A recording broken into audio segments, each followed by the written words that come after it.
Hola, ¿cómo están? Bienvenidos a la clase de la UP4 de sexualidad. Vamos a comenzar haciendo un recorrido un poquito histórico sobre el sujeto social y cómo operan los derechos de necesidad y de equidad. Cuando uno habla desde los comienzos y desde la función que tienen en el sujeto social, se orientaba básicamente a la producción de bienes y a las necesidades que tenían que ver con la convivencia a nivel social. Entonces, la sociedad básicamente operaba como si fuese para el bien común. ¿Por qué? Porque no existían condiciones que hablasen sobre concentración de poder ni desigualdades extremas dentro de la sociedad. Después teníamos al rey, ¿no? que tenía digamos, era como ungido por Dios y entonces tenía otros derechos, ¿no? Pero el resto de la sociedad básicamente tenía otras perspectivas. Entonces, el derecho de equidad se rompe cuando aparecen justamente los sujetos privados y se quiebra este sujeto comunitario, este sujeto social. Entonces se buscó colocar en primer plano esto del interés de producir para ganar. ¿Por qué? Porque ahí podríamos adquirir bienes y ahí entonces la equidad ya no era para todos. El objetivo era lucrar, básicamente, era ganar dinero. Por eso es que a partir del siglo XVII surge lo que es el capitalismo y a partir de fines de ese mismo siglo y comienzos del siglo XVIII es que vamos a tener lo que es la revolución industrial y la aparición de todos las fábricas, el desarrollo tecnológico desde una base, ¿no? ¿Qué pasa? En este contexto de la revolución industrial y demás, los pobres pierden derecho a la propiedad, no tienen bienes industriales y mucho menos financieros, y esa marginalidad los pone también a trabajar en un sector marginal. Y si uno lo pone en un contexto de justamente todo el siglo XIX y todo el siglo XX, a partir de la aparición de las villas miserias, justamente, es que aparece lo que se le conoce como el culto a la marginalidad. ¿Por qué? Porque son lugares en donde se circunscribe y se rechaza al pobre y se, se los expulsa de la ciudad y se los coloca ahí, ¿no? Eh, Obviamente que los derechos humanos no es que sufren un retroceso con todo lo que es las crisis económicas, pero sí, de alguna manera, empiezan a tener menos lugar, menos espacio en la sociedad. ¿Por qué digo que tienen menos espacio? Bueno, porque justamente estos derechos de los pobres o estos derechos de estas personas que empiezan a perder, eh, intentan de alguna manera recuperar ese lugar, pero como están en condiciones de inferioridad frente a quienes tienen el poder, eh, no es efectiva. ¿Qué pasa? Yo les había dicho ya, y ya esto ya lo saben, en clases anteriores hemos hablado que los derechos humanos surgen con el fin de la Segunda Guerra, justamente tratando de evitar de que aparezca una tercera guerra. Y porque en ese momento era el miedo que se tenía, básicamente con el enfrentamiento entre Estados Unidos y la Unión Soviética. Eh, y en este marco de los derechos humanos es que se empieza a hablar como principales cuestiones la libertad y la igualdad. Esto de que se toma justamente de los principios de la Revolución Francesa, ¿no? La libertad, igualdad y fraternidad. Solo que la fraternidad se queda un poco de lado y se le da un lugar preponderante a la libertad y la igualdad.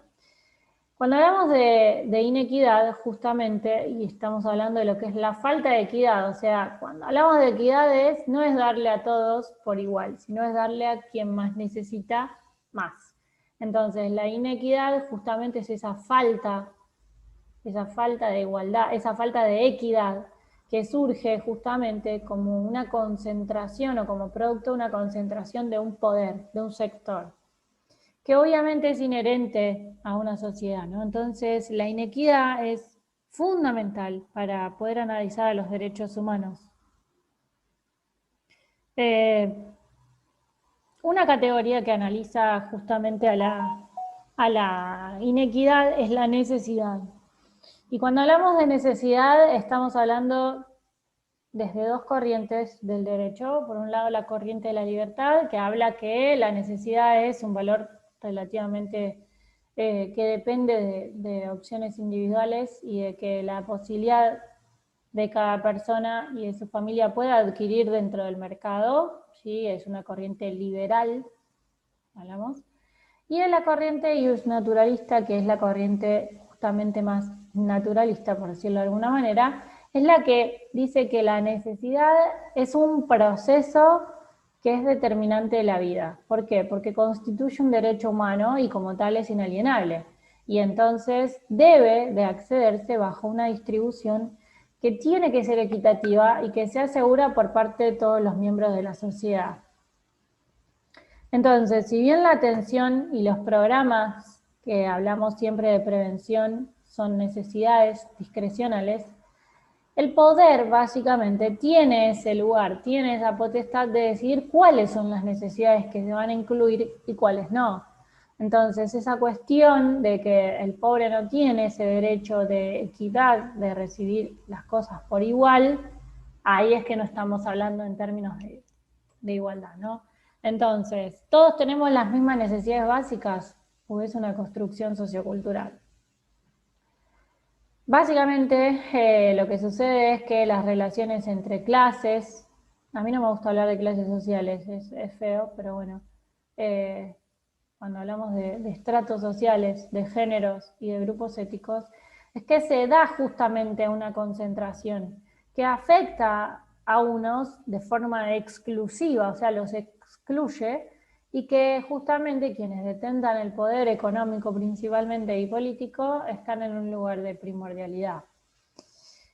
Cuando hablamos de la violación a los derechos humanos, estamos hablando de que impacta 100% a la salud, porque va a producir efectos que tienen que ver con el bienestar físico, mental y social.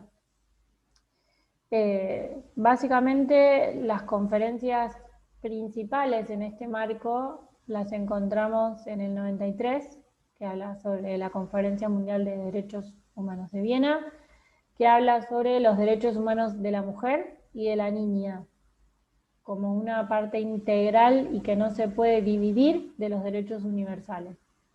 Luego, 2 años después, una de las más importantes a nivel de política de género es la Conferencia de Naciones Unidas sobre la Mujer en Beijing, que habla justamente de que la mujer tiene derecho a tener el control sobre sus cuestiones relativas a la sexualidad, y esto también tiene que ver con la salud sexual y reproductiva, y decidir libremente sobre estas cuestiones, sin discriminación, sin coerción y sin violencia. Esto uno puede decir, bueno, claro, es obvio. Sí, bueno, claro, es obvio en un lugar del mundo como el nuestro, digamos, y no siempre sucede, porque muchas veces hay mujeres que están sometidas a situaciones de violencia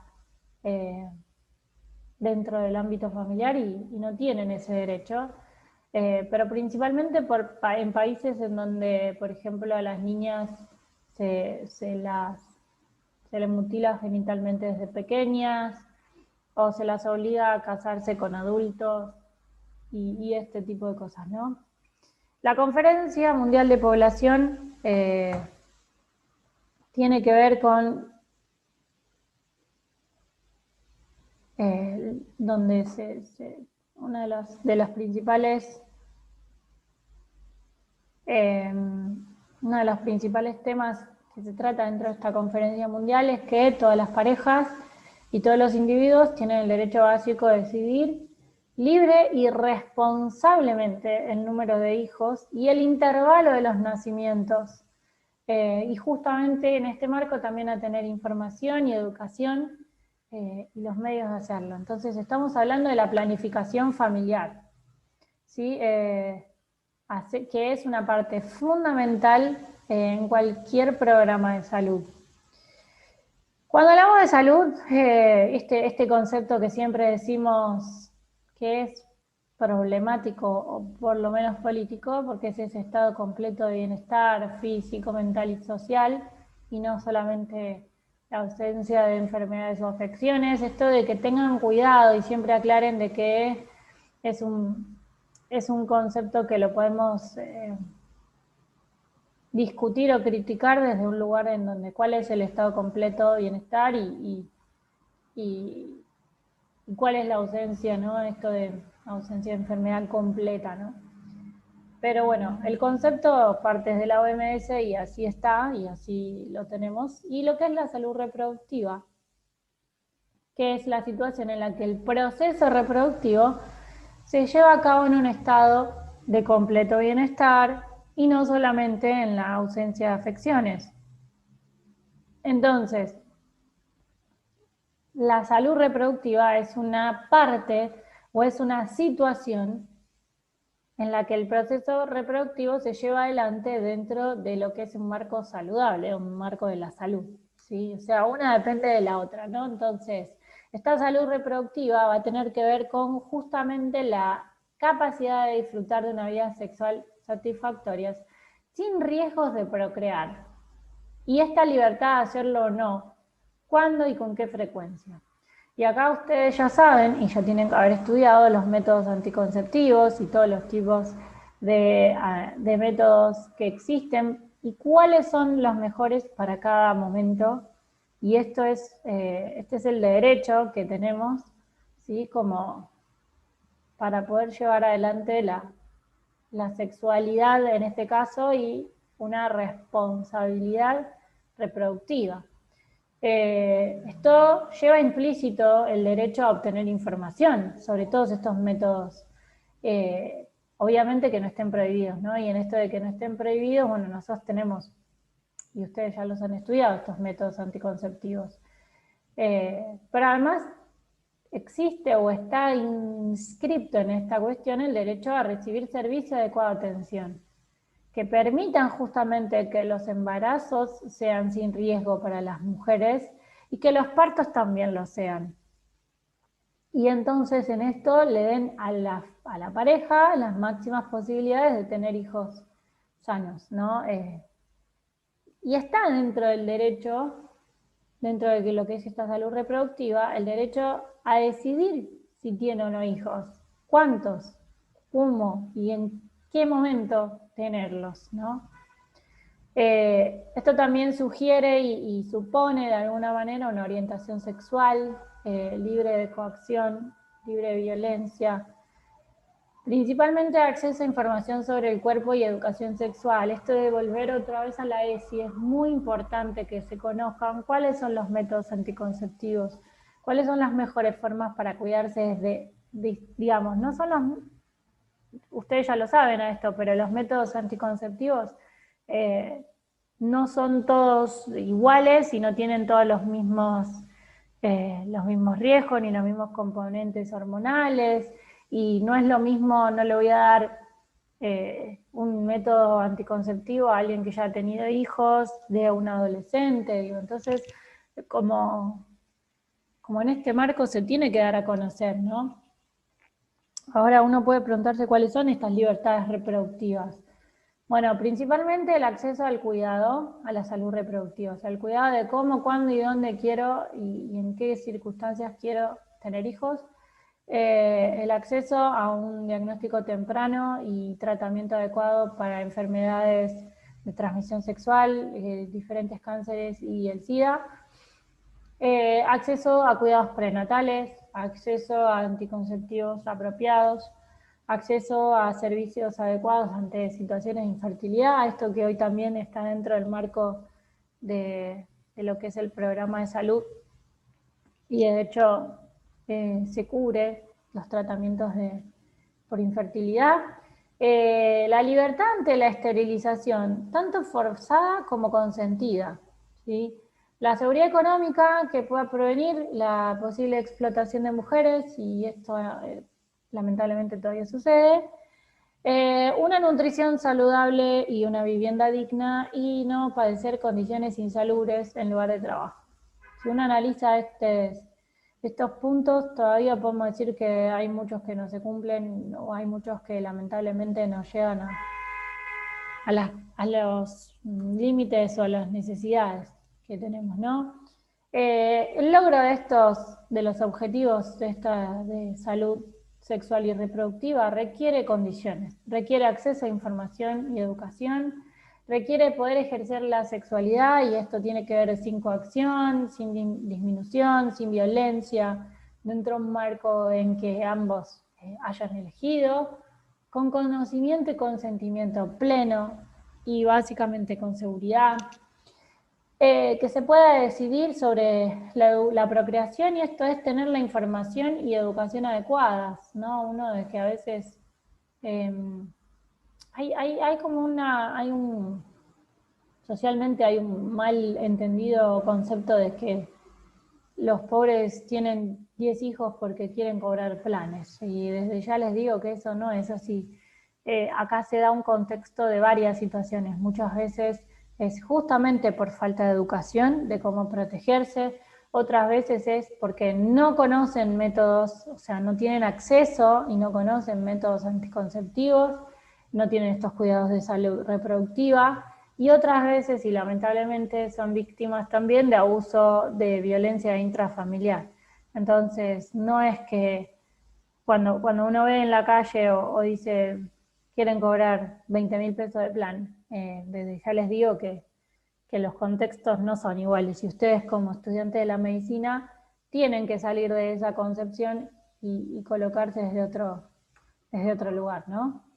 Esto de que muchas mujeres lamentablemente no logran acceder a los derechos, como les decía recién, por falta de conocimientos sobre la sexualidad, principalmente, falta de servicios educativos y salud, sin dudas, sin dudas. Si uno va, no hace falta ir al medio de una villa, ¿no? Uno va a un centro de salud y le pregunta a las mujeres qué métodos anticonceptivos conoce, ha utilizado, y la mayoría puede decir no tengo idea. Y no está bien, digamos, no habla bien de nosotros o no habla bien del Estado como facilitador en este caso y de acceso a las condiciones, ¿no? Muchas veces, por lo que yo les decía recién, disposiciones legales restrictivas en cuanto a la libertad sexual y reproductiva, porque no pueden tomar decisiones justamente sobre estos temas, porque muchas veces tienen o sufren valores culturales y prácticas sociales discriminatorias, ¿no? No estamos hablando de sociedades donde la mujer tiene un lugar mucho menos libre e independiente, ¿no? Entonces, la salud reproductiva en sí misma es un proceso que es de toda la vida. ¿Por qué? Porque cuando somos adolescentes se busca que se les dé conocimiento y educación justamente para que la práctica sexual sea totalmente protegida de no solo embarazos no deseados, sino de enfermedades de transmisión sexual.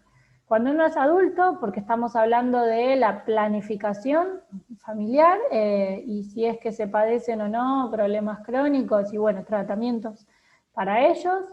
Y cuando estamos hablando de adulto mayor, estamos hablando de cambios hormonales, que lo vamos a ver ya un poquito más adelante, y las relaciones familiares, cómo quedan en este lugar, ¿no? En la Declaración justamente Universal de Derechos Humanos, en su artículo 25, se expresa de que toda persona tiene derecho a un nivel de vida adecuado, que le asegure tanto a sí mismo como a su familia la salud y en especial la alimentación, el vestido, la vivienda, asistencia médica y servicios sociales necesarios. Entonces, estamos hablando que la salud es un derecho humano. Y como yo les dije en la clase anterior, la Constitución habla de que, la Constitución argentina habla y establece de que los derechos humanos tienen la misma jerarquía que la Constitución. Entonces estamos hablando de que la salud es un derecho que el Estado debe cumplir. Y además contempla dentro de esta legislación una visión que tiene que ver con integral de la salud y respecto a la igualdad también, ¿no? Entonces habla de un enfoque integrante de la salud reproductiva, que se incluya la planificación familiar, pero que también sirva para satisfacer una variedad un poco más general en cuanto a las necesidades fundamentales relacionadas con la salud. Y en esto que incluya justamente a una maternidad sin riesgos, a prevenciones de enfermedades de transmisión sexual, de SIDA, a igualdad entre el trato y mujer en cuanto a la educación y atención de la salud, una promoción de la salud sexual y reproductiva de la mujer. Entonces estamos hablando de una visión integral de la salud que justamente respeta la igualdad de género, básicamente, ¿no? Los programas de procreación responsable básicamente tienen en cuenta las diferencias de género y biológicas, por eso los hombres no son tan tenidos en cuenta, si bien en los últimos programas se los trata de involucrar un poco más, la realidad es que están enfocados mucho más a la mujer, porque justamente se busca integrar los elementos biológicos, psíquicos y socioculturales que influyen en cuanto a la calidad de vida de las personas y que puedan poner en riesgo, que puedan llegar a poner en riesgo la salud de los individuos. Entonces se lo relaciona con la cuestión de la sexualidad, ¿sí? Yo les puse acá un cuadro que tiene que ver con la procreación responsable y el control de la natalidad, ¿sí? Cuando hablamos de que una procreación responsable es una estrategia de salud, pero un control de natalidad es un instrumento demográfico porque esto tiene que ver con una política de Estado, por ejemplo. La procreación responsable tiene como objetivo que la madre y los hijos sean saludables y el control de natalidad básicamente lo que busca es aumentar o disminuir los nacimientos. Por ejemplo, en China, que tenemos el control, ahora ya no, pero hasta hace poquito existía el control de un hijo por familia. La procreación responsable, que habla sobre la información, educación y servicios de la salud, y el control de natalidad se ejecuta indiscriminadamente, no importa para quién es, nadie puede tener más de un hijo, de una hija mujer. Si tienen un varón pueden tener un segundo hijo. La procreación es una decisión individual o de la pareja, y el control de natalidad es una decisión meramente del gobierno y esta es impuesta, mientras que la otra es justamente libre y consciente y es un derecho humano, y la otra es una medida meramente coercitiva. Bueno, cuando hablamos de derechos reproductivos, fueron evolucionando en el tiempo, no llegamos a este lugar de la nada. Tenemos los folletos sobre métodos para evitar embarazos a principios del siglo XX, que eran justamente traducidos como control de natalidad, que lo habían hecho las enfermeras en Estados Unidos justamente para controlar como una política de Estado. Luego, a mediados de los 50, tenemos lo que es la fundación de la Federación Internacional de Planificación Familiar, donde se comienza a tratar en tema de agenda esto de los controles sociales y se empieza a tener como relevante la cuestión. La conferencia de Teherán sobre derechos humanos, que habla sobre los derechos de la pareja a decidir el número y cuánto tiempo de distancia van a tener entre los hijos, y el derecho justamente a obtener educación y métodos para hacerlo. La conferencia que yo había nombrado al principio de la clase de la mujer, que habla justamente de la integridad física y a decir sobre su propio cuerpo, y la Convención sobre Eliminación de todas las formas de discriminación contra la mujer, que es a fines del 79, que es el primero de los tratados que habla justamente de la igualdad de acceso a la mujer a la planificación familiar. Luego tenemos la Convención de Derechos Humanos de Viena, que la habíamos nombrado antes, donde tenemos los derechos de la mujer y de la niña, que son parte inalienable de los derechos humanos, y la Conferencia sobre Población y Desarrollo de El Cairo, que incorpora un rol procreativo, acceso a información y acceso a servicios de salud. Y la de Beijing, que habla sobre el concepto de las mujeres, concepto de sexualidad, hace referencia justamente a los elementos somáticos, emocionales, intelectuales y sociales del ser sexual, la sexualidad está como un aspecto inherente de las personas y obviamente como un derecho inalienable, y hablando de la salud reproductiva como un estado que habla justamente de la capacidad del disfrute de una vida satisfactoria sin riesgo a procrear si no lo quiere. Acá estamos hablando de que se reafirman los derechos de la mujer a estar libres de discriminación, a una libertad individual, al derecho a la familia y una vida privada, derecho a la información y a la educación y a la atención de la salud.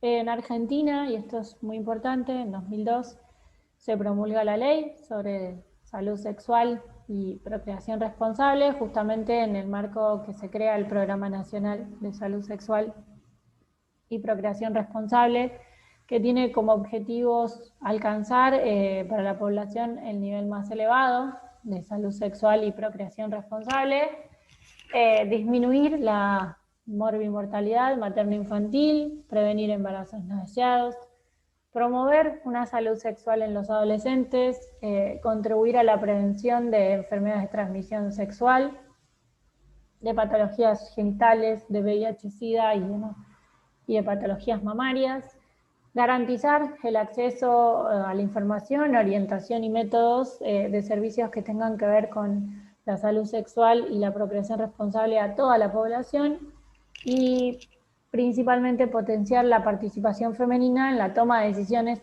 de la salud sexual y la procreación responsable. La ley 11.888 es la ley provincial de Santa Fe, que básicamente tiene los mismos, digamos, los objetivos son los mismos, pero bueno, la ley provincial Santa Fe siempre ha sido pionera en esta cuestión de los derechos de salud principalmente, y bueno, se hizo un año antes esa legislación. Entonces, en el programa nacional tenemos un marco de legislaciones. En 2006, la ley que habla sobre anticoncepción quirúrgica, donde se accede de forma gratuita tanto a la ligadura tubaria como a la vasectomía. La ley que habla sobre el proceso de nacimiento de parto respetado, ¿sí? Donde se le reconocen estos derechos que asisten a las personas tanto en el parto, en el embarazo, en el parto, como en el posparto.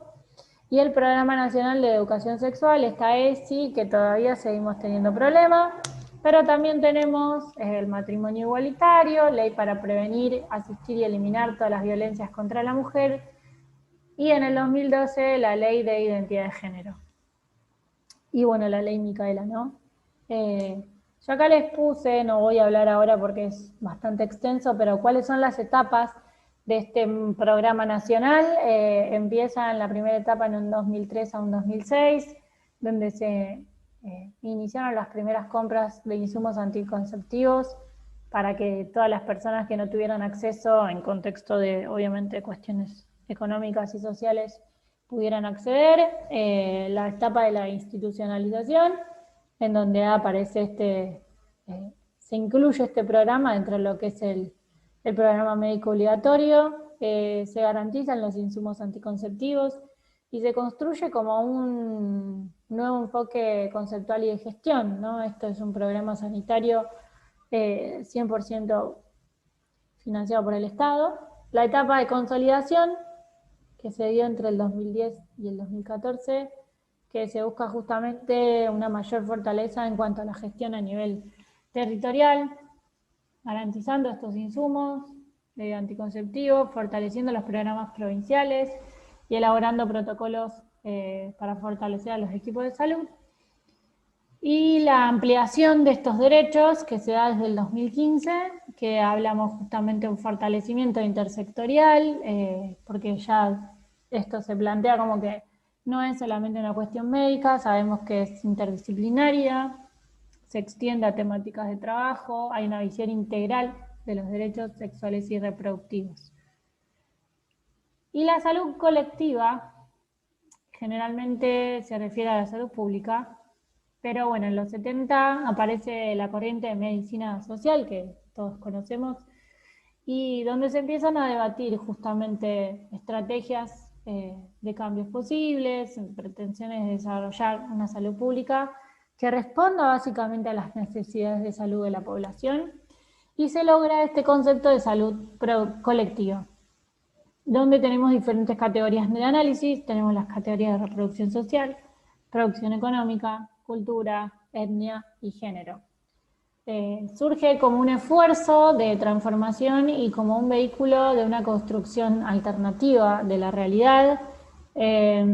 Básicamente se buscaba que las concepciones de salud colectivas intervengan para definir cambios en el sector con la idea de mejorar los servicios de salud, que sean más sensibles a las necesidades básicas y específicas de cada género, a que haya una asistencia al embarazo, al parto y al puerperio, información, accesibilidad a la planificación, prevención, y básicamente se requieren reformas y medidas políticas, ¿no? En Santa Fe, como dije, esto se implementó un poco antes, y se implementó unos años antes, ¿no? Pero bueno, la idea de esta salud colectiva básicamente tiene que ver con darle un marco más general a las cuestiones de género, de etnia, de sexualidad y justamente de producción, ¿no? Sé que fue un poquito más larga esta, pero son conceptos muy, muy importantes. Pero bueno, espero que les haya servido y nos vemos en la próxima.